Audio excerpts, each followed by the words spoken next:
high-ranking government officials and policymakers have spoken. They discussed trending topics on globalization, international business, international affairs, geopolitics, and related fields. Also, the Daniels Fund Ethics Initiative, thank you for joining us today. And thanks to Bill Daniels for giving us this wonderful opportunity to promote ethics in business. The namesake of the Daniels Fund Ethics Initiative Collegiate Program is Bill Daniels. He was a pioneer in the cable television industry who believed that a major factor of his success in business was that all of his decisions were guided by strong ethical values. The Daniels Fund Ethics Initiative Collegiate Program was officially launched in early 2010 with 8 business schools at the universities in Colorado, New Mexico, Utah, Wyoming as initial partners. In the 2019 cycle, the Daniels Fund board approved funding the current phase of the program, which now consists of 9 partners, including the University of Colorado, Denver.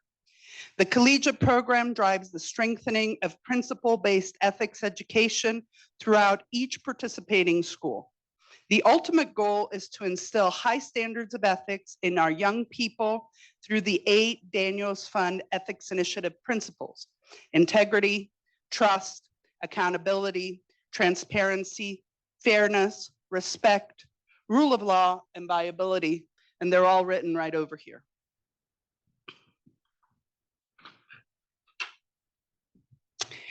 You will hear more about these principles and their implementation today. Another major goal of the initiative is outreach to the business community, and this program is an excellent example of how we engage the business community and continued outreach efforts. So to date, more than 450,000 students, faculty, and business people have been reached by this collegiate program. So before we get started, I'd like to go over a few items for today's event. The bathrooms are out this door, right, out this door, this way, right here. Feel free to grab more food and drinks during the event, and there will be some time at the end for some Q&A. Lastly, I would like to thank our speaker, Jacqui Beckett, for joining us today. Jacqui is the president of Beckett Ethics and Compliance International, a global company helping companies create and implement compliance and ethics programs that work around the world. As part of her business, Jacqui brings practical program implementation advice to companies, organizations, and government departments in need all over the world. She has authored numerous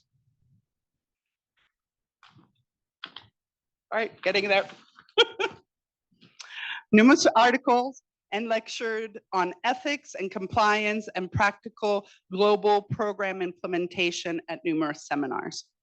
Jacqui earned a bachelor's degree from Duke University, where she studied political science and comparative area studies, a cross-disciplinary major where she compared cultures and people's activities in different parts of the world.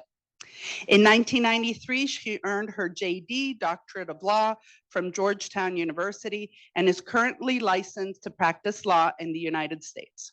So please help me give a warm welcome and a round of applause to Jacqui.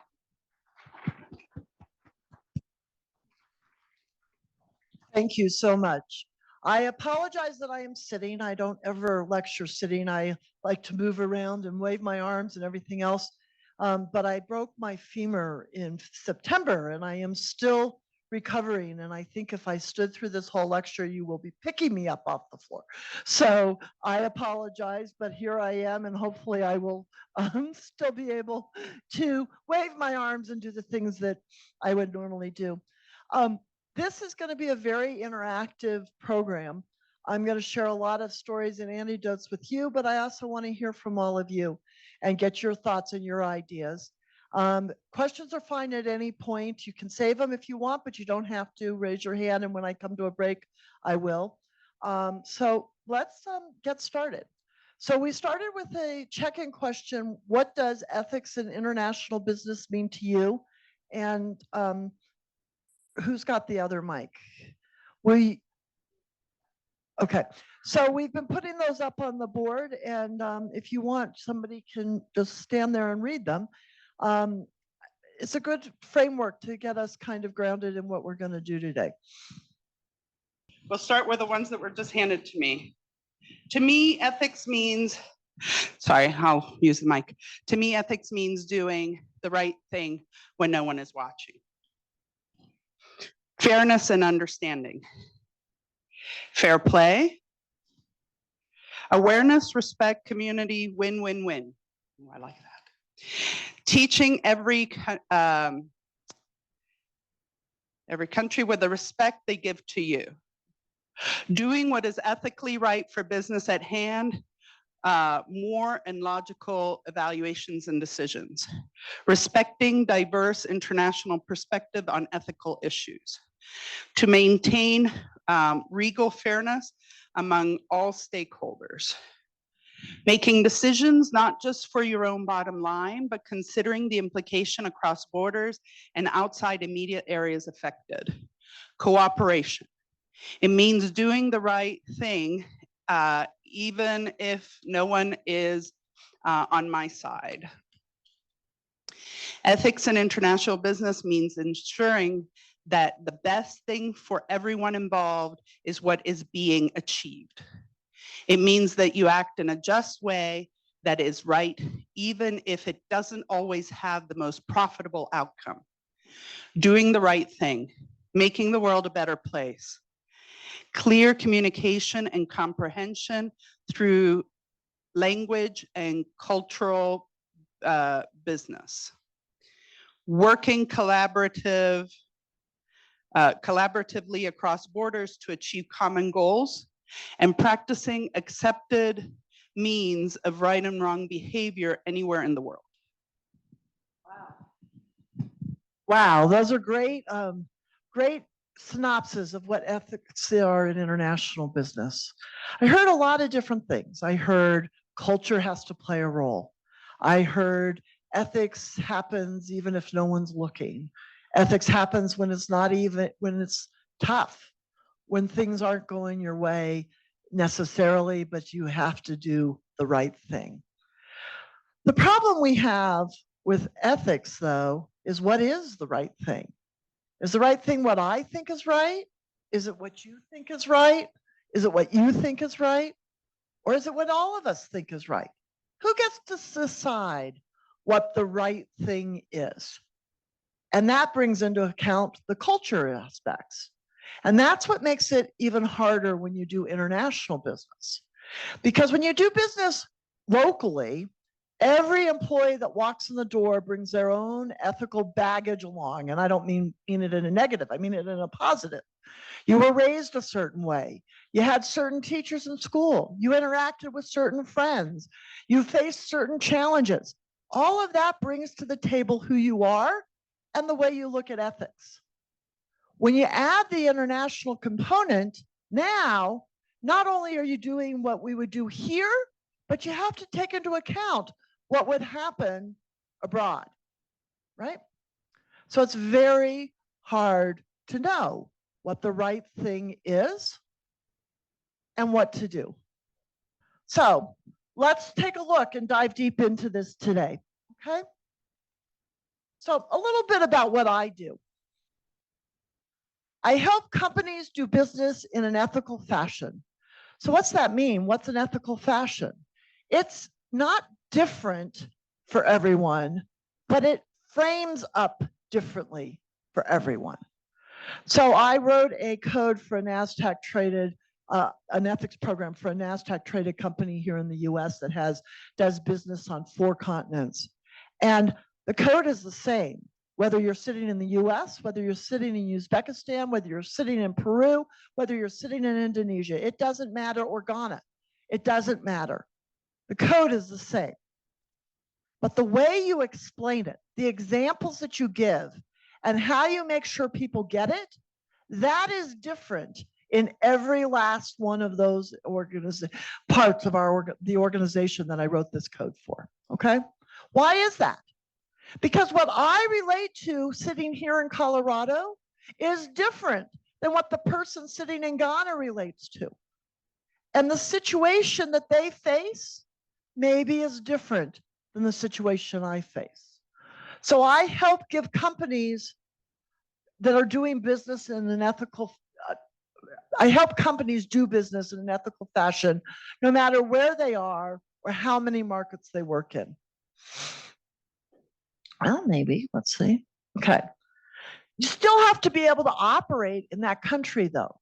So if you apply just the way we do things here to the way business is done in Ghana or Peru or Indonesia or Vietnam or anywhere else in the world, you won't be successful. And why is that? It's because of that culture component. They have to meet the culture that's there. 10 years ago, I started Beckett Ethics and Compliance International. It's almost 11 now. And when I did that, I went from representing large American companies that do business abroad to representing small and medium-sized enterprises that do business only in these countries like the ones I just referred to, small, second and third world type countries, okay? I had my first experience with a Vietnamese company, and I was sitting with their CEO, and he said to me, Jacqui, we still have to do business here. I still have to be a Vietnamese company when we finish, right? So you have to be careful that what you put in place and what you do, it allows them to still do business. Now, be very careful. I did not say it allows them to do the unethical things that they were doing in order to do business. I simply said they still have to be able to do business. And that's that balance between the two. It's not always black and white. If it was as easy as to tell people not to put money in a paper sack and hand it to a government official and expect something back, you wouldn't need me and you wouldn't need anybody else to help you figure out what the right thing is. It's never, never black and white. Never maybe be too strong. But when it's black and white, it's easy. It's when it's not black and white that it becomes incredibly difficult. And I can guarantee you 99% of the time, it's not black and white. So why is it that this is so complicated? There are two different types of principles in the way people see the world and what they do, okay? First is a universalism concept, and the second is a particularism concept. Under universalism, there's an obligation to adhere to standards which are universally agreed to by the culture in which we live. There are rules and regulations, and we follow them, right? And it's accepted. But in a particularism organization or country, you focus on the exceptional nature of the circumstances, especially the nature of the circumstances, one's relationship to those involved. Yeah, there's a rule, but maybe it's harder to do business here for me because I'm a little company. And yes, I do a phenomenal job, but I haven't had 6 projects in this area. So I still should be able to compete for that RFP, right? Even though it says I must have at least 6 jobs in the last 3 years, because I would do better than anybody else who's going to apply. But sounds like it is not ethical, right? But it's a particularism aspect. It's looking at the very specifics of the situation as opposed to the straight, hard, fast rules. Universalists to a particularist would say they cannot be trusted because they will always help their relatives or friends, right? But a particularist to a universalist would say you can't trust them. They would not even help a relative or a friend. Now that's an extreme on both sides, but it points out exactly the difference. So it's not that the US is just a universalism country, because we do take into account our relationships, right? It's that the balance is higher for universalism, for rules and regulations, than it is for the particularisms relationships type building. So you can split the world down 2 lines, not because the other characteristics are not there, everybody has both, but because those are the dominant factors. And if you'll notice, not all, like Slovakia, the Czech Republic, they kind of fit, yes, they are in Europe, but they have some tendencies towards more bribery than others. So it kind of goes back and forth. But most countries that are on the universalism side, they follow strict rules, and they can understand and they know what it means to follow a anti-corruption policy of some sort. The examples of particularism are countries. Now, Japan's an interesting one because Japan really is more in the first world than in these others, and same with Singapore, but they follow relationships and they provide great studies of how it works to mesh the two. Singapore is a really interesting one because, in Singapore, if you put your gum wrapper on the ground, you get to go to jail. So it has got very strict rules and regulations, and it works, but it also really values the relationships. So you've got this balance. All right. But most of the other countries that I've been talking about, they fall in this category. So when you have these two areas, it's not that it equates straight across, but usually in that universalism area, you have an I consciousness. Individuals take care of themselves and their immediate family. There's a self-interest, which comes before those of the group, competition between individuals, and efficiency prevails over loyalty, okay? Whereas in that collective style, which is the particularism, it's a we consciousness. Relatives and friends and groups take care of individuals in exchange for loyalty. Interests of the group prevails over individual ones. Cooperation and harmony. Loyalty prevails over efficiency, okay? I can't tell you how many clients have come to me after I've done a lot of work for them and said, I'm thinking about hiring this guy. Will you tell me if it's a good hire? And I said, well, send me their CV or their resume. And they said, oh, well, I never saw that. I said, well, how do you know you want to hire this guy? I want to hire him because he's my brother's best friend's son, and I know he's going to be a great employee. He'll learn the job. Well, he will learn the job, but he may not learn the skills needed to do the job. And that's the balance of the difference. Whereas you could have somebody in the individual style who looks great on paper, is going to be a perfect employee, but comes in and is a horrible person to work with, right? We know that too. There's a balance between the two. All right. So what does it mean for work life? In an individualism, the relationships and obligations are primary to the immediate family. Sacrifice must be made for the job, career, and company. You work extra hard on those hours, you sacrifice some of the other things. How many of us have said, I feel married to my job, things like that. In a collectivism, people have extensive and important relationships and obligation networks to extended family and friends on and off the job. You'll often see people working together, okay? Need to tell the truth quickly, or you need to save face. What do we mean by save face? You need to have a way that what you're saying is still respected in the community, okay? The task orientation and focus on objective content of communication. And then on the collective side, you have well-developed people skills and sensitive to verbal and nonverbal communication. Uncomfortable with the whole person approach. And then on the other side, you prefer the whole versus segmented person approach. And lastly, there's a natural alignment of personal values and goals to that of the company. And then on the collective side, it's difficult to align with the company, more natural to align oneself with the position and the network of family and friends. So what's that mean? Well, if you have an American company that's doing business in Vietnam, the people in Vietnam don't associate with the company, they associate with those of their coworkers of which they would like to be, in a close relationship.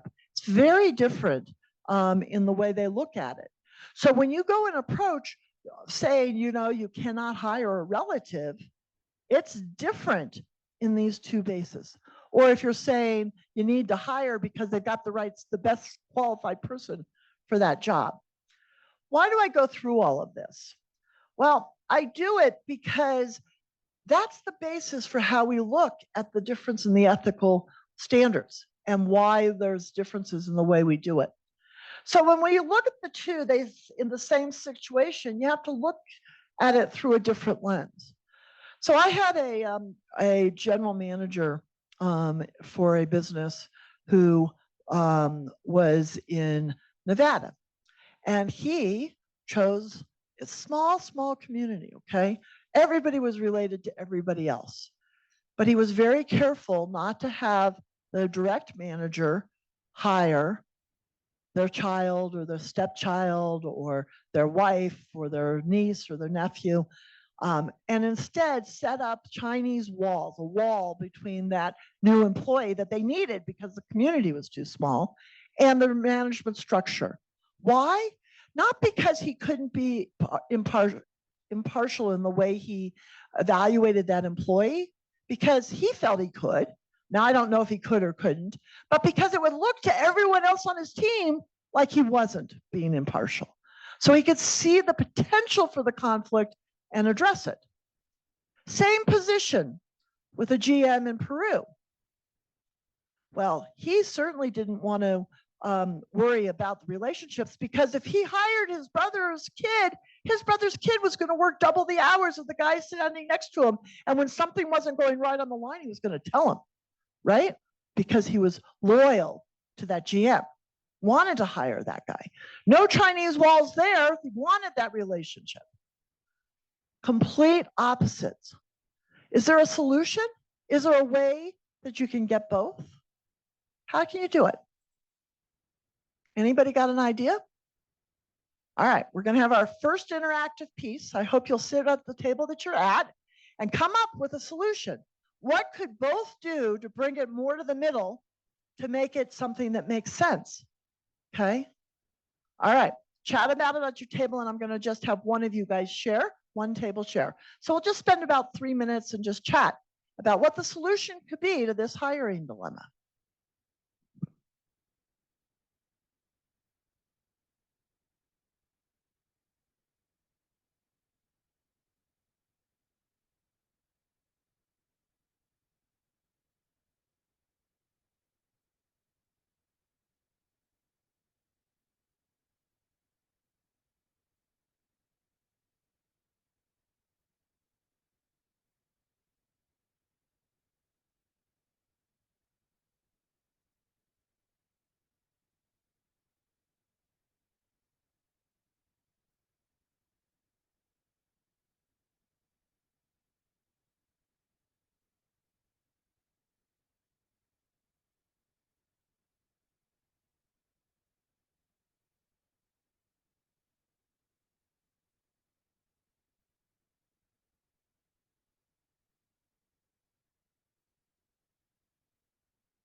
Let's wrap up our conversation.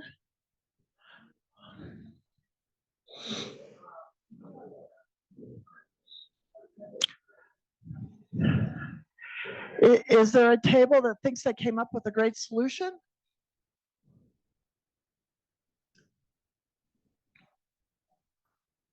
All right, who would like to share? Don't worry, you all are going to get to share before the day is out. Which table would like to go first? Okay, go ahead. Hold on 1 second, because they're going to bring you a mic. We're taping it, so you need the mic so that the people that listen to it know what's being said. Thanks, it works. One of the things that we were talking about was that there are limits to how much we can accommodate particularism, and that is the Foreign Corrupt Practices Act, which I'm sure you're going to talk about. And so for Americans, even if you're doing business in Vietnam, and if you're representing an American company, there are limits to what you can do, and especially what you can't do, like bribery. So as far as a solution to accommodate universalism and particularism, as long as it doesn't violate, at the very least, as long as it doesn't violate the FCPA, and you can accommodate the needs and desires of the people in the local country. It's just That's a fantastic point. So you're 100% right. And I always say that it's not just a restriction of the FCPA, it's a gift. Why? Because when I could tell my people over in different places that they can blame that person sitting in the US, it's her silly fault because she's telling me that we can't do that because we work for an American company. Guess what? It works because people relate to that. They know. So it's a gift to be able to say that. When you're doing business only with a Vietnamese or an Indonesian or a Peruvian company, that doesn't fly. It's not the same way. They're not restricted by the UK Bribery Act or the FCPA, or there are some things that you can point to, like if they're doing business with the World Bank, we'll talk about that. They have a integrity principle guidelines that you sign on to, things like that. But reality is it covers you great if you're working for an American company overseas, but it also doesn't give you the ability to solve the problem. I often refer to myself as the referee in a tug of war. On one side, you have the laws and the regulations or the lawyers, and on the other side, you have the business that has to get done, and they're pulling that rope. And you want to stay, I don't have my hands to be able to show you, you want to stay in between, in that safe zone in the middle of the knot between the two, right?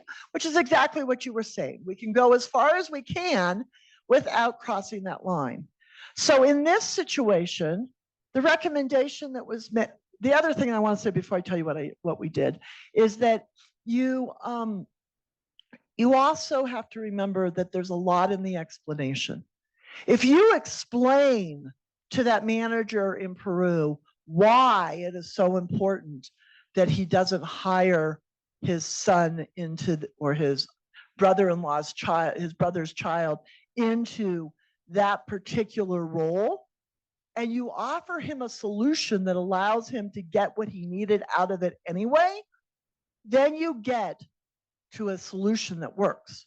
And that's my secret sauce. I always try to figure out what it is they're trying to accomplish, and then a way that they can get there that maybe is different than what they were doing, which is easier by far, but a different way to get to the same result. So what did I say? He wanted to make sure that he knew what was happening when things weren't going right. He wanted to make sure people worked longer, until the job was done, things like that. Well, the latter one's easier. Working until the job is done, let's put some incentives in place, okay? Assuming like overtime, which in many parts of the world, you don't get overtime. So if you're paying more as an incentive, now you gotta be careful because if you pay more, if they spend more hours, maybe they'll slack off. So if they get more hours, it's a balance. But that's a solution you can look at. You can see how it works. The loyalty of knowing what's going on, what I suggest to people is that they hold town halls, and I don't mean big town halls. I mean, sit down with the 5 people on your team once in the morning and once in the evening and say, okay, how'd the day go? What's going on? And you'll be able to tell. You'll be able to tell by how their personalities are, what they're sharing, what they're not sharing, whether something is or is not going on. Should we hire the brother's child? Absolutely, just not onto your team, okay? All right, we're getting the hang of this. All right, so I wanna now talk about Bill Daniels and the ethics initiative and what's there. And you did a great job of getting us started, but Bill Daniels believed deeply in ethics and integrity and the importance of absolute ethical principles.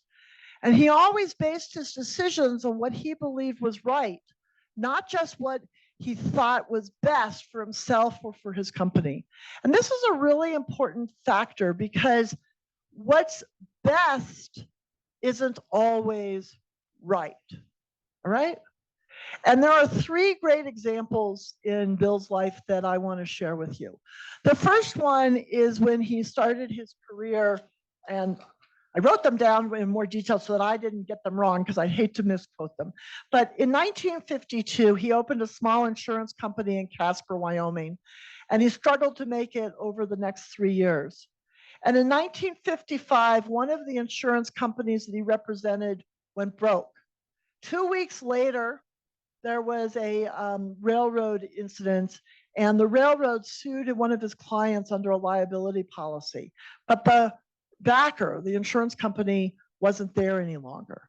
So did he have to go in and pay for the verdict of that case and pay off that debt? No, he wasn't responsible. He just brokered the deal. It wasn't his fault that the carrier went under, right? Not his fault. But what did he do? He negotiated a settlement with Burlington Railroad, and he paid off that person's debt because he sold the policy guaranteeing that he would have had, that person would have had coverage for this type of incident. Okay? Not best for his business, not best for the law, not necessary under the law, but the right thing to do. Okay. Second incident, he owned the American Basketball Association's Utah Stars, and the team was forced into bankruptcy in 1975 as the league unraveled. He had no financial obligations. They were all discharged. But he returned to Salt Lake City 5 years later and repaid every season ticket holder, vendor, player, and employee with 8% interest per year at the personal cost of more than $750,000, which in 1975 is more than it's worth now. So you can think about that. And to show their appreciation, the people of Utah named him, Bill Daniels the first inductee into the state of Utah's Basketball Hall of Fame. Okay. Did he have to do it? Absolutely not. Was it in his own business interest to give up those funds? No, it was not. But was it the right thing to do? Absolutely. The last example goes to the Denver Grand Prix. He contributed $6 million to cover unexpected losses suffered by investors and vendors during the inaugural Denver Grand Prix in 1990. He contributed an additional $4 million to enable the city of Denver to honor its commitments to host a second year. Most importantly, he protected Denver's emerging reputation as a city capable of hosting world-class events at a time when the futures of the new airport, convention center, and other significant developments in Denver were far from certain. This wasn't his obligation. Good business decision? Maybe in the long run, but certainly not at the moment, right? But it was the right thing to do, and he could do it. So he did. That's what is behind the man who started this organization that we're all sitting here for today. So he said that integrity and unwavering ethical behaviors provide the ultimate business advantage. Why? Not because it seems like it when you're sitting in the boardroom making the decision, but it's because it builds the reputation. And the thing we have the most is our reputation. And you want to keep intact that reputation. He felt the best deals and the only ones that interest him represented a win for all the people involved, not just for those sitting in the boardroom, not just for the company itself, but for everyone involved. He considered the potential impact on all parties and walked away from lucrative deals that failed to address negative consequences. Walked away when they didn't have a solution to the negative consequences. He believed that for a company to increase the cost of a product or service, there had to be demonstrated value for the increase to the customer. So no more shrinking packages and keeping the price the same, or increasing the value because the market will tolerate it, like we saw with the used car market or the automobile market after COVID. The attitude and style of conducting business earned him tremendous respect and loyalty throughout the business world, and in return, great wealth. But it wasn't because of the wealth, it was because of the reputation. Okay. And as you mentioned as we started, this organization is built on a business ethics initiative principles, and they are integrity, trust, accountability, transparency, fairness, respect, rule of law, and viability. I'm not going to go into the details because we are going to go into each one in detail in a minute. But I want to say that when you do business with all of those things, that's the way you do get ahead. And that is what I use, maybe not with exactly those words, but exactly what I use as my guiding light when I give the advice that I give. So what I want to do now is I want to take, well, first I want to say, are the principles only for business in a universalism environment? So I do want to back up because I want to add that cultural component that we see in international business. So are these principles only for business in a universal environment? It's a tug of war. Remember, these are very tough rules. And does it only work where in an environment where law is governs? Are ethics the same everywhere? Okay. So I want you to contemplate those two questions at your table. We'll just take a couple of seconds, not seconds, about a minute to 2 minutes, and then I'll call on one of you guys to share, one table to share your thoughts.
Okay.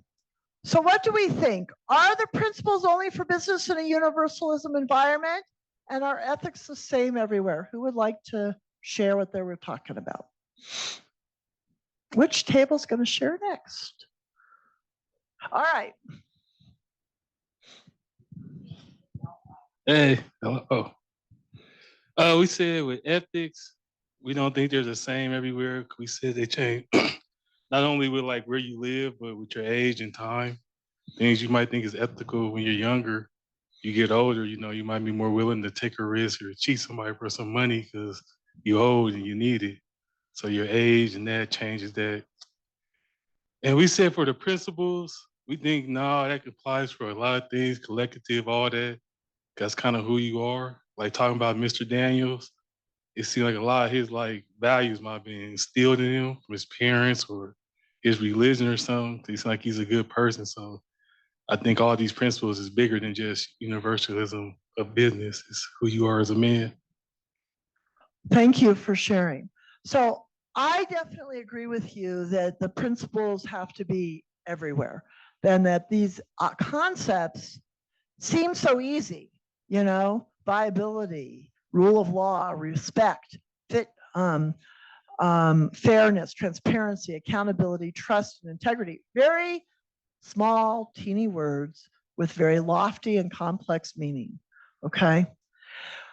I do have to warn you to be a little careful. I don't think that ethics necessarily change. I think circumstances change, and what drives you to make decisions change, and the way you look at things change. But the underlying reason why you should do one thing over another, hopefully, is grounded in some type of ethical compass that is hopefully not changing over time. You may push the envelope much more when you really need that money, or you may push and take more risks because of certain situations. But the ethics behind it and where you have to draw the line hopefully doesn't change over time. So the next question, Oops, I screwed that up. Hold on. Going the wrong way. The next question we really already answered, and can the principles be implemented in a particularism environment where collectivism is dominant? And I propose to you that they can, and we're going to look at how next, okay? But we have to remember the tug of war is ethics versus culture, or as you pointed out, ethics versus the circumstance and the time you're sitting in, okay? Ethics and the principles, though, are for all business, and the issue is how you explain and implement them. So how you explain it and how you implement it is really what is key, not changing what those rules and regulations are, okay? So I want to take each of the principles and I want to think about them as a whole, each individually. This is a little tough. It was tough for me to do when I set it up because I got to tell you, none of them operate in a vacuum. None of them are independent. You can't have integrity without trust, and you can't have trust without transparency, etc. But I took them apart because I want to talk about what we think they are really about, and I want to give you some real world examples of how they play out, okay?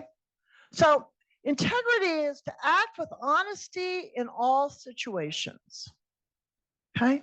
To act with honesty in all situations.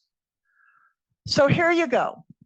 I had a client who does business in Vietnam.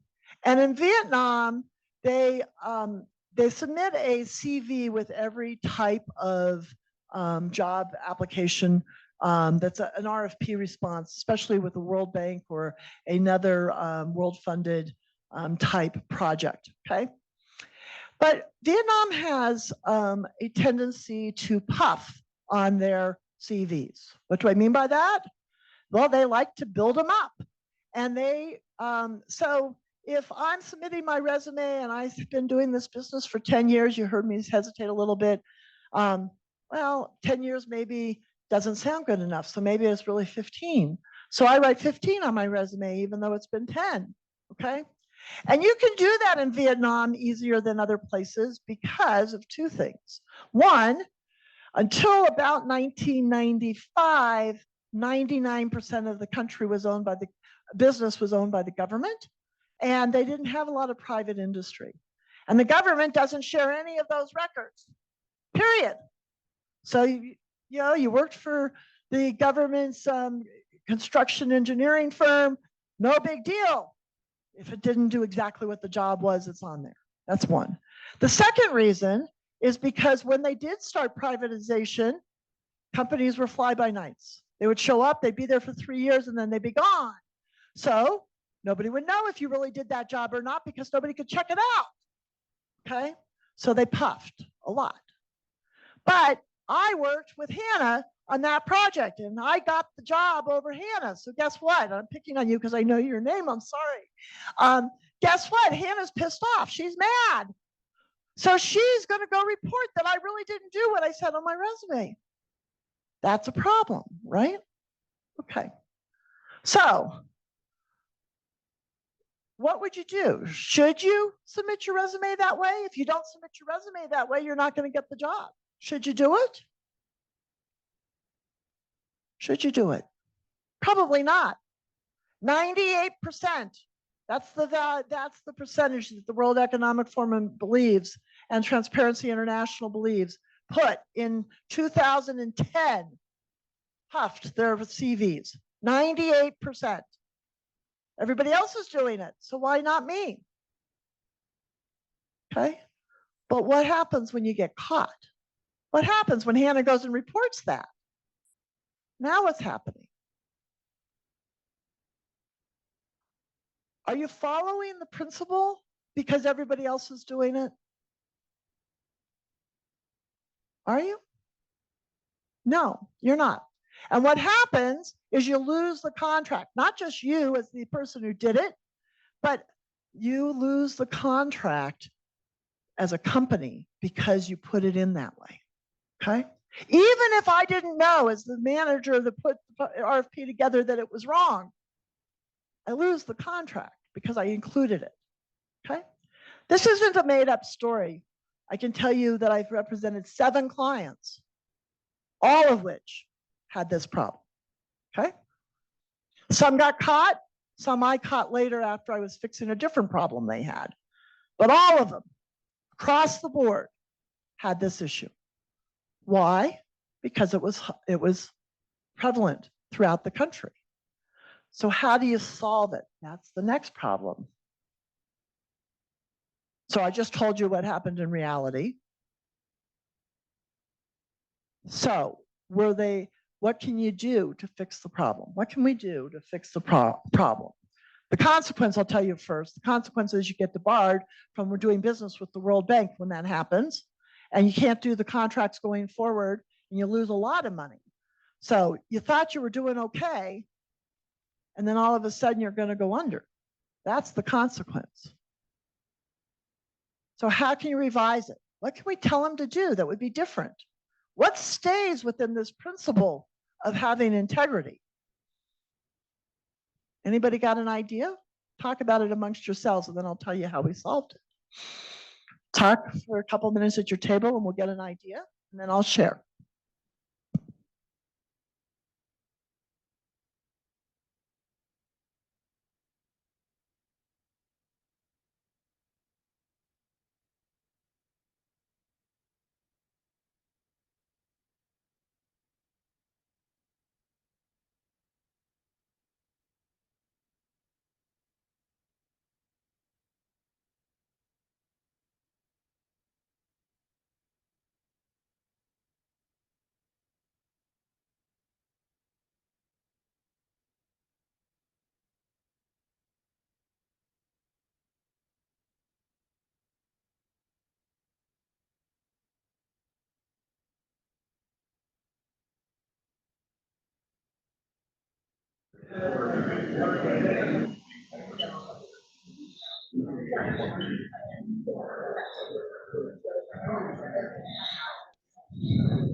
Okay.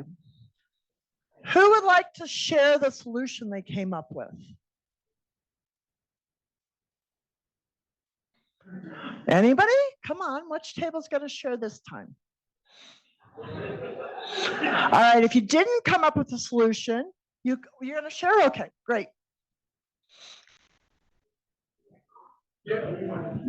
Well, the only thing that we could think of was to inform every applicant that there is going to be a background check going back to high school or college or your past jobs. That's the only thing we could come up with. So that's great. And that is actually part of what we put in place. So that was a great solution. Now, background check in this country means something completely different than in most of the rest of those countries we're talking about, because there is no agency that goes out and does a background check for you. You can hire somebody like a company called Red Flag that will go out and they'll get on the ground and they'll do some checking, but you don't really need it for this type of thing. What you need is you need a nice employee who's going to get on the phone and start picking it up and calling to verify things. And education, ironically, in Vietnam is very well respected, and not ironically, but compared to the business world where they can't get any verification. And they always ask for a copy of your certificate. In fact, during COVID, I had to go over and I needed to show that I was an expert. And they not only needed my verification from the university that I had actually graduated, but they needed a copy of my actual diploma, which was very difficult because in this country, they're nice and big. And I'm certainly not able to send them a copy of it. And they needed it notarized. So in I went to the bank with my diplomas that were framed and said, I need this notarized. So you can imagine it's a very different type of situation. So the education piece is probably okay, but the working environment is an issue. And exactly what you said, so what you said combined with what I told you guys before, I start with why do they need it? What are they doing? Well, what's in it for that employee to falsify their records is they get the job, right? So we have to make it very clear that they will not get the job if they falsify their records, that it is not going to help them, it is going to hurt them. So we tell people up front, we will not hire you, we will not put you in this bid, whatever it is, if you do not tell the truth, Okay. And for existing employees, we had them all go back and fix their resumes. And we told them that you have a 2-month grace period to get it done, no questions asked. After that, you too will lose your job, no matter how long you've been there. Okay. Because we want it fixed. Then you still are not going to guarantee that you're going to get it right. Why? Because you do not control it. And when you make those phone calls, half of them are not going to exist, right? So what you have to do is you have to prove that you've done everything you possibly can. So you have them sign off saying that this is true and accurate, and I take full responsibility on my own for everything that I put in my own resume, okay? And then as a company, you show that you did everything you could, and you've now gone to the edge of what you can do and still stay with integrity. And I believe that that's the best you can do to show integrity in that environment, right? See the principle at work, even though you have to take into account what's reality on the ground. All right, next. Well, maybe next. Trust. Build trust in all stakeholder relationships. Oh, that sounds really easy, right? And build trust in all stakeholder relationships. Not easy at all. Okay. Why? Because lots of things happen behind closed doors. And some things have to happen behind closed doors. And sometimes you choose not to share everything. So this goes to trust too, but this goes on the other side. So I have a client who was debarred by the bank, by the World Bank, okay? Debarred means they can no longer do business. And the World Bank is fantastic at doing press releases when they debar someone. They tell you exactly what happened and exactly why, and they tell you that they're not allowed to do business any longer with the bank. And lots of people stop doing business with them because of it, okay? Now, when you get reinstated, they don't do a press release. They don't say, oh, they fixed the problem and they're a great place to do business. Well, in that country, remember, that was built on relationships and saving face. When you are shamed for losing the business because you didn't do something right, how do you turn around and fix it? What do you do? What do you do? How do you do that? Do you share it? Do you not share it? You don't want to make it worse. Maybe they didn't know. What do you do? Okay. So you most likely keep it to yourself. And I want to give you 2 examples because one they shared and one they didn't. Okay. In Uganda, I had a client who was so embarrassed by what happened, he didn't share at all. I begged him to let me help him write some letters to potentials that could still do business with him, tell him what we were doing to fix the problems, be upfront about what was happening. No, I don't want to do any of that. I'm not going to do it. Did not get one job in the 5 years that it took to fix the problem. Not one, okay? Went under. Vietnam, not because it was Vietnam, by the way, it could have been Uganda. That client decided he was going to share. And we touted to the ends of the earth exactly what we were doing, how we were fixing it, what was important, what we had learned, why this program was important. We went to the Asian Development Bank and shared what we were doing under the order from the World Bank, so that guess what? We had no obligations for them. But what did I learn when I did that for them? That the ADB was investigating them for something else. Similar issues. So guess what? We solved a problem from coming up. If we had been silent, what would have happened? They would have been stuck with a different sanction because they wouldn't have had a chance to fix it. Instead, they got an order to disclose instead of an order to cease business. Okay? Why? They didn't know what was going on, but because they shared their shame, so to speak. Okay?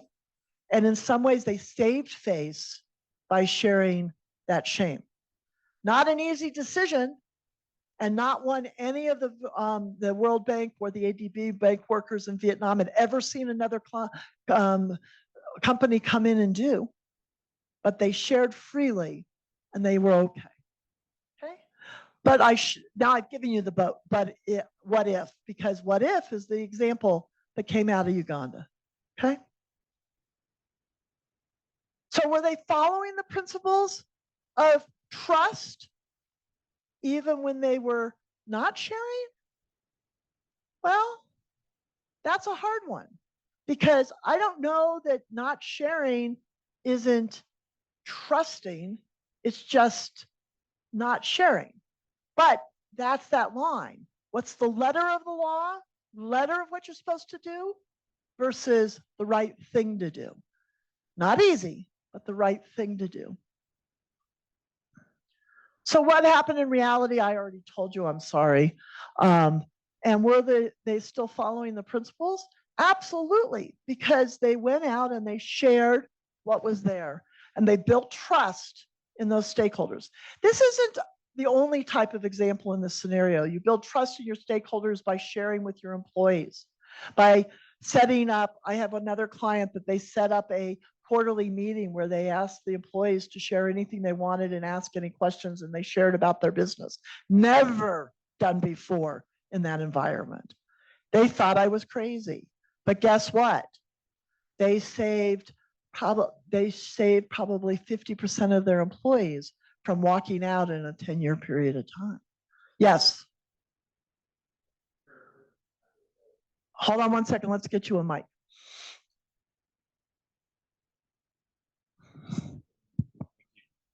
So you talk about employees. So I had this example in an auditorium of like 400 to 500 employees. The question was asked, is our company for sale?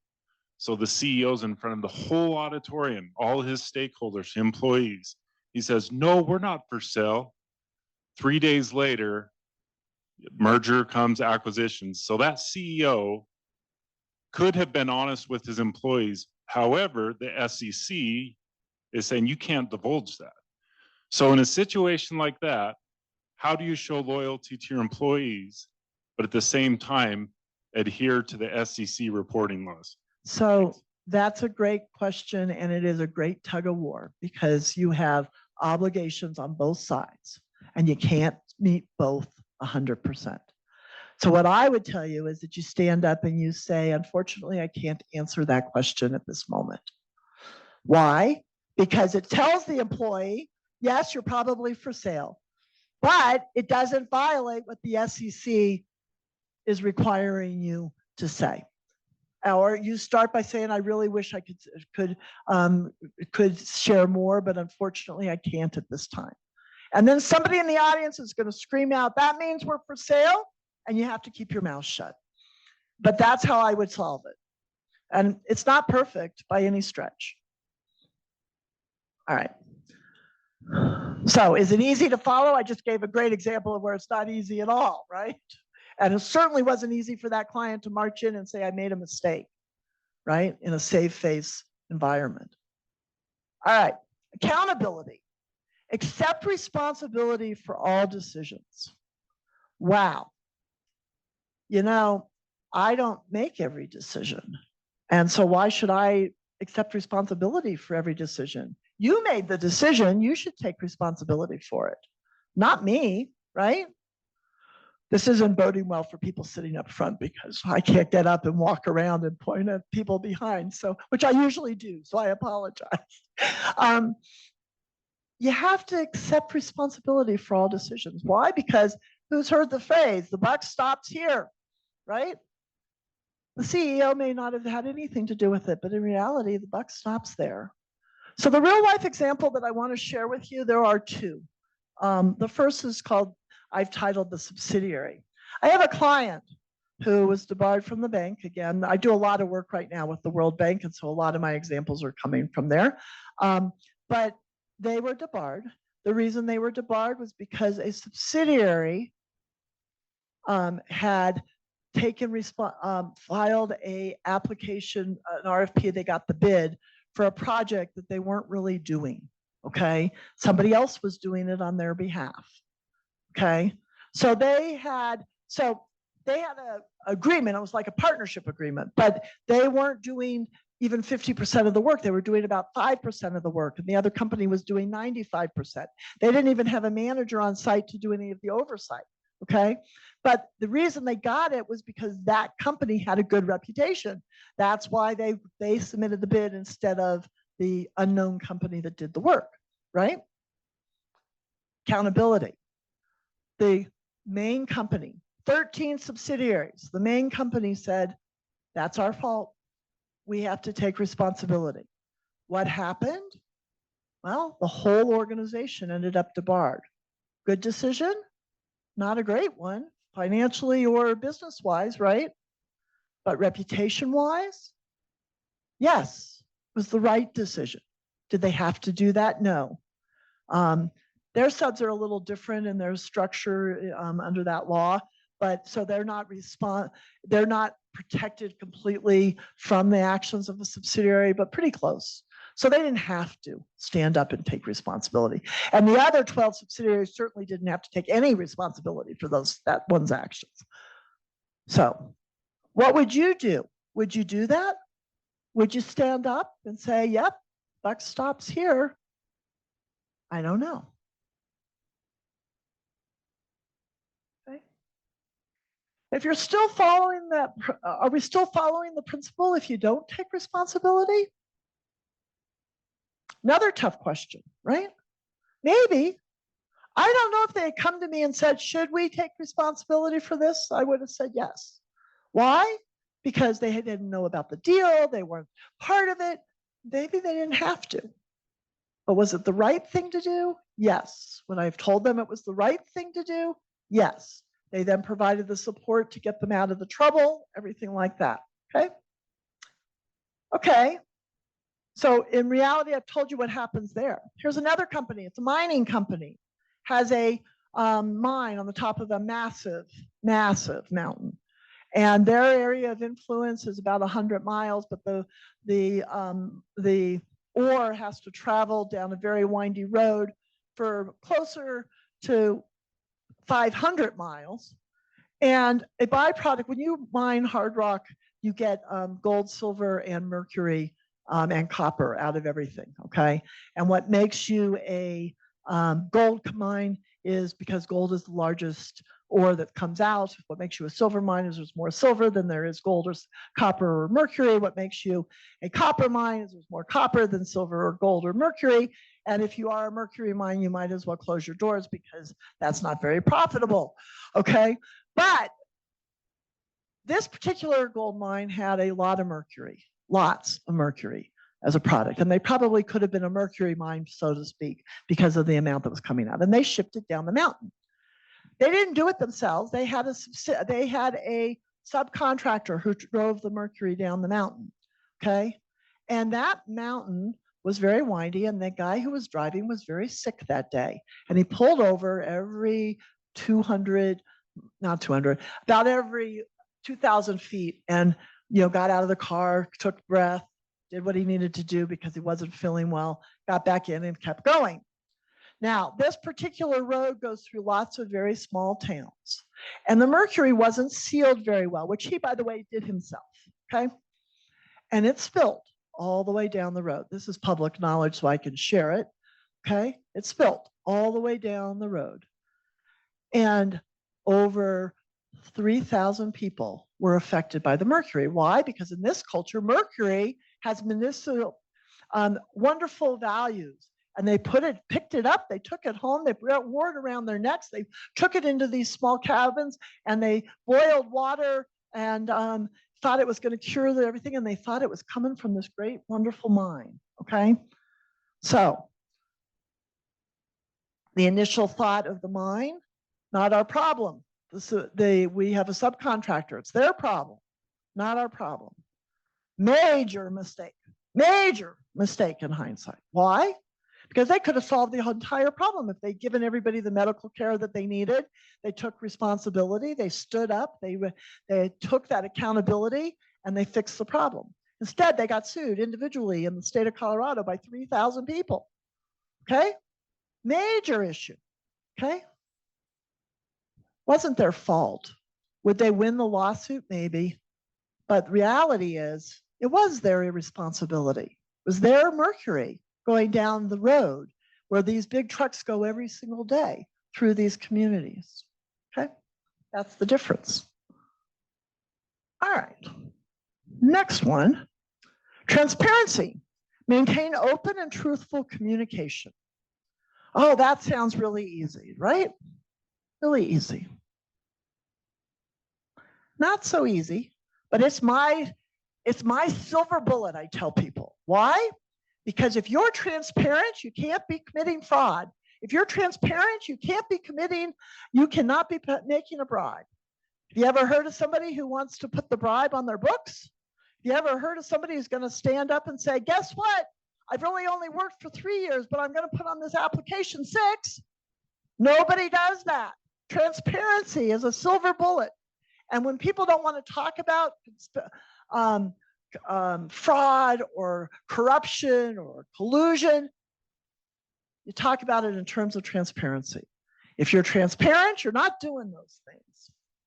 So, third-party communication, most important thing out there. The more you share, the better off you are, okay? So let me give you a good example. When you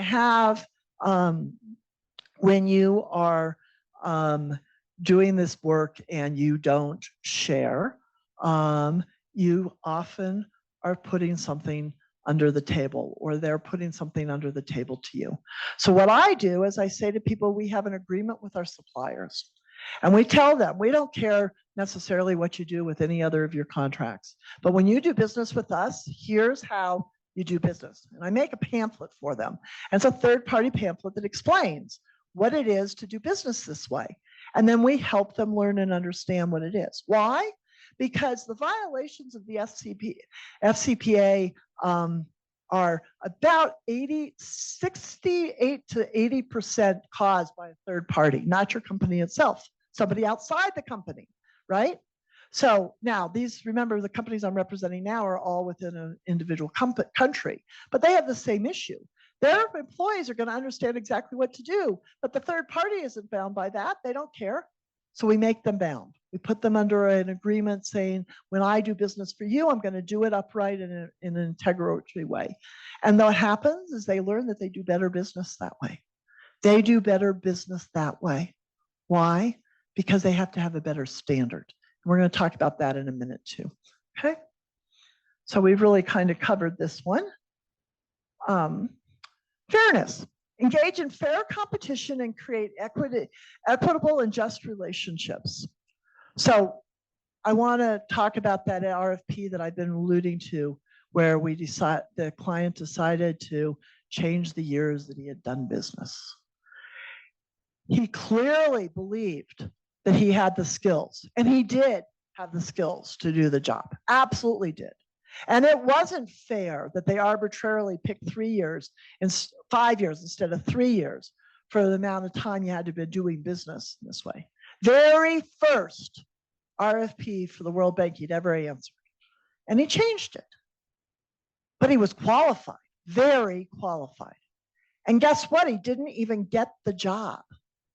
Still got debarred. Why? Because it was fraud. It was making a fraudulent statement. Okay. Would you have done that? He needed the work.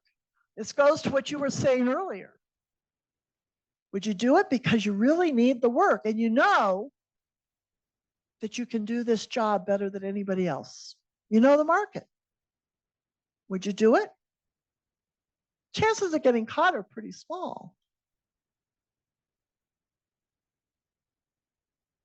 I bet at least 4 out of 10 would do it. I'm guessing, but I bet 4 out of 10 for sure, especially if you knew you could do the work, right? But what happens when you do get caught? That company, it went under, okay? All right, respect. Honor the rights, freedoms, views, and property of others. This is a great one. Where we really think about, go back to my example of business in Vietnam, when they've changed from being a state-owned, industry-based world to a privatization and companies owned by themselves, business became a different animal, but it didn't change completely. What do I mean by that? Well, you go into a Vietnamese office and there's not one sign of a picture of a spouse or kids. There's not one personal effect on a desk. And I'm not talking one company, I'm talking at least 15 to 20 companies that I've walked into. I mean, it's a standard thing. Nobody brings work home and nobody brings home into work. You have great relationships with everybody at work. You eat lunch together and you all take a nap right after lunch for an hour. The lights go out, but you don't bring home into work. And the property that's at work belongs to work. And if you bring something personal into the office, it's not really thought of as yours. Many companies have them buy their own computers. Well, that raises a big problem with privacy for us here in the US. If you had your own computer and you're doing all your work on your own computer, then the company doesn't really own its own work, right? That's an issue. There, they just assume, well, they're using it at work, it's ours. But when you go to ask for it, it's a whole different story, right? So you have to respect that property. You have to share with them that you actually are going to search that computer and you're actually going to ask for the work to be turned back over when they leave, and that they can't really use that drawing that they made of that wonderful bridge design for another company later because it belongs to the company when they work for you. You don't tell them that, they won't know. You're not respecting the culture that they came out of. People have rights and freedoms and they have to be respected too. I've given you one example and I'm worried a little bit about time, so I want to make sure we get through. But that's what happens. So you have to have that respect. And it also goes to that openness and transparency that we've already talked about. So we can see how they kind of go together. All right, rule of law. Complying with the spirit of intent and intent of laws and regulations. So I have to tell you two things, and then I'm going to share a story, but I want to share something else with you first. Every country that I have worked in that is in that plural, that culture where relationships are so much more important, every last one of them has strict anti-corruption, anti-bribery, anti-fraud laws on the books. Strict laws. Vietnam puts people to death if you're caught doing corruption. And guess what? They've never put anybody to death. They actually have only prosecuted a handful of people that have actually served time. Why? Because they have these wonderful laws, but they don't enforce them. Why don't they enforce them? They don't enforce, and it's getting better, by the way, but they don't enforce them because they don't mirror their culture. It doesn't make sense to enforce them. And as you could tell from my story about the mercury, I was in the mining business for a long time. And so I want to tell you, I'd equate it to the mining industry a little bit. When you close a mine in 1892, you do it to the best of your physical ability with the environment as it is then, right? You do. But does it meet the standards that are necessary in 2023? No way, right? But could you have closed the mine in 1892 to the standard that you're going to be held to in 2023? No. So what do? You have to own up to the fact that you have a legacy there that you got to take care of, and you got to work with it and you got to address it, right? It's the same thing going on today with these different laws. They all want to mirror the laws in the US or the UK or the OECD, or the World Bank's integrity principles. You read them, they're all the same, right? And they want to mirror those. But they're not culturally in the same place. They're not at the same time. And it's not that they're backwards or that they're back in time, it's just different. But when you hold it to a different standard, then you've got to address how you're going to teach people, how you're going to make them understand. Because when you have a law that doesn't make sense to them, they can't follow that law. And that's what's going on. This is a different story that I want to share with you. It's about door prizes, okay? This is not a law, this is a regulation. We had a company who had a regulation that you cannot give gifts that are over a certain value. Why? Because a lavish gift according to the FCPA, and they don't define lavish, of course, but a lavish gift is considered a bribe. So what is a lavish gift? Well, you know when you see it, but you may not always recognize it. And it is practiced, especially in supply chain, and I've learned in IT. IT actually is even bigger than the supply chain, to share wonderful, wonderful gifts and opportunities and entertainment when you have these types to help woo in clients. Can you have entertainment? You absolutely can. You can take somebody to dinner and you can discuss business. You can have, I actually encourage people to have a business lunch to discuss what's going on at the business when you can't give something else. Why? Because it brings them in, it helps them understand it. But you're giving them lunch, like we just had lunch. I don't know how much lunch cost, but I guarantee you it wasn't $100 a plate, okay? But when you take them out for dinner and you order a bottle of wine that costs $1,000, that's not a business event, that's a bribe, okay? It's lavish. When you invite people to go to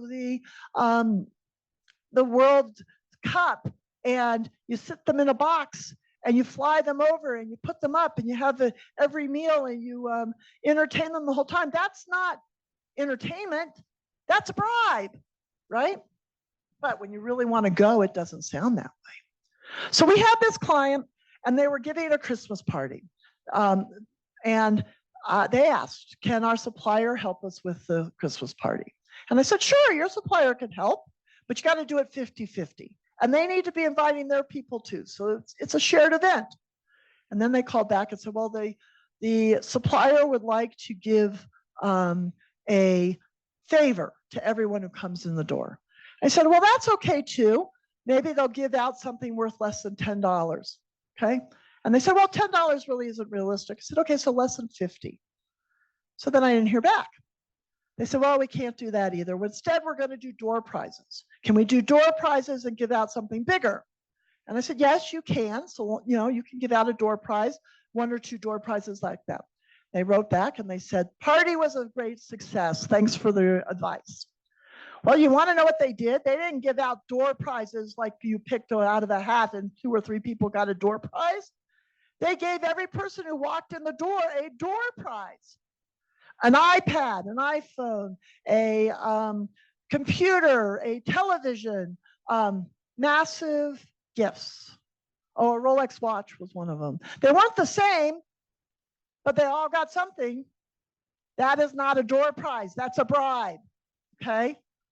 So they were trying hard to find a solution, right? But what if the solution is really not the right one? That's not following the principle at all. So I told you what happened in reality. I'm not good at following this slide, I'm sorry. Were they following the principle? Absolutely not. Did they argue for months that they were? Yes. Why? Because they all wanted those door prizes, right? All right, what was the consequence? Well, they all got docked from the company. They didn't lose their jobs, but they all got docked pay. Why? Not everybody who went to the party, but everybody who made the decision, because they knew better. They were told better, but they chose not to listen. Okay. Yeah, maybe it'll move. Okay. So I already gave you the solutions. You can do door prizes, just not for every person who walks in the door. You can do a favor, but not something worth $100 to $500, $500 to $1,000. So that's the difference. Okay, viability, creating long-term values for all relevant stakeholders. This is one of my favorite stories. It's about building a road. I had a client who was building a road. And I went in, and they were also a client that was debarred by the bank. And they went through 5 different provinces. So they had the Department of Construction and 5 different province governments involved in this project. So 6 different bosses, okay? The way they got their contracts was that they submitted the RFP, but they built great relationships. They shook hands, they made deals.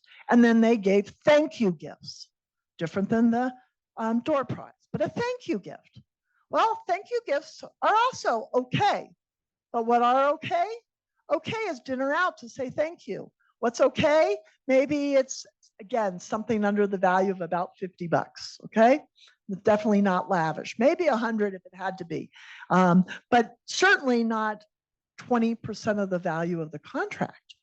And when I looked at their books and started looking at what was going on, they were giving back 20% of what they were earning. 20%. Now, it wasn't all going to one person because there were 6 bosses, 6 people. Okay. Been going on for a long time because it happened every time they got paid a tranche on this project. Big project, lots of tranches. They had 6 tranches left. And I said, look, you have to stop. And they thought I was crazy. Okay. And I got to tell you, I don't usually tell people to stop. I usually say, okay, we're going to finish this out and then we're never going to do it again. Because once you're paying a bribe, stopping paying the bribe is always impossible, almost impossible. Okay. But when it's 20% of your contract value, you have to stop. That's a massive bribe and you have to stop. So I told them, so again, we went back to what we were trying to understand. What were we trying to understand? What's in it for them? Why were we paying that money? Well, it's a thank you. What are they using the money for? They're using it to bribe the person above them to get a promotion. That's what the money's for. Okay. And I learned through that deal that that's the case in a lot of the third world, which I never understood before I did this case. Okay. So how are we going to solve the problem? We're going to get them the promotion a different way. So I told the GM on that project he had to go in and he had to tell them that he knows that we made a promise, we shook hands, and he's really sorry, but he's, as they know, we have a problem with the bank and we can't pay this any longer. We've learned we can't do it. We're not going to. But what are we going to do instead? This is the solution. We're going to build your capacity. We're going to help you learn how to do this project. The next time when you're doing it, you don't need us. Okay? We're going to help you build capacity. We're going to finish this project ahead of time and under budget, so you save money. And by the way, we're going to do a beautification project in the middle of the road, and you're going to cut the tape and take credit for all of the beautification along the road. Okay? 6 people, 5 of them promoted. No more bribes. The company ended up making 10% more that year without any extra business. Why? Because they weren't paying 20% in a bribe. Okay. Problem solved. Okay. So the principles, as I've been telling you and struggling with a little bit as we went through them, do not act independently. They all are and they all interact with each other. You can't have one without the other. Sometimes one is more prevalent than the other, but I could have told any one of those stories under any one of the principles. Maybe not anyone, but most of them. The key here, though, with international business is that middle circle. It's the culture. It's understanding the why and how to save face and how to deal with business differently. When most of my clients that I'm working with the bank come out, they have to rebuild their workforce, not because everybody leaves, everybody wants to stay, but because they hired people that weren't qualified for jobs and now they're not paying the bribe, so they have to earn the job. They have to have that best product. I have one company I'm working with now, and their motto has always been to have the best product on time and for the best price, right? And I added with integrity, okay? Meaning all of these principles, but with integrity. So now they have a 4-corner platform instead of a triangle. And it works because then they have the right skills. They have the ability to be on time, and they have the ability to make them the best price and to make profit. Why? Because they're acting with integrity. Living by the principles when doing business in a particularism environment where collectivism is the norm is tough at best. And we've hopefully seen that today through what we've talked about. The key is how it's explained and finding the right balance. You have to find the balance. You can't tell them no, you can't. No, you can't. No, you can't. Because when you tell somebody no, they can't, it's like a leaky pipe. It finds the easiest way to get down the hill and it follows that path. But when you show them a better path to take, they will follow it. So you have to be able to do that. How will you know if you're doing the right thing? I always tell people a couple things, but you will never regret doing the right thing. If you think about the person you are the closest to and you say, when I go home, if I shared what I did today with that person, would I be proud or embarrassed? And if you'd be embarrassed, then it's not the right thing. If you'd be proud, it is, even if it was tough, even if it hurt, and even if it wasn't exactly what the business wanted. Okay. So guiding lights, there's a lot of guiding lights out there. It's a code of conduct, integrity personnel to give you help, a commitment statements from CEOs and boards of directors, transparency, awards in the field, the World Bank principles, laws within countries, newspaper articles. I have that there because when you read the articles, if somebody's not doing something right, the newspaper's not always right, but there's usually some sense of what's going on. So don't believe every fact that's in the article. But the fact that there's an article going on about the integrity of what they're doing probably means you need to look a little bit more carefully. And there could be others, okay? Those were the brainstormed ones I had.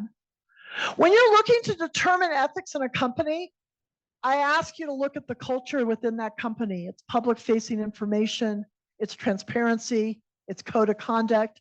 Does it have an integrity personnel and where do they sit?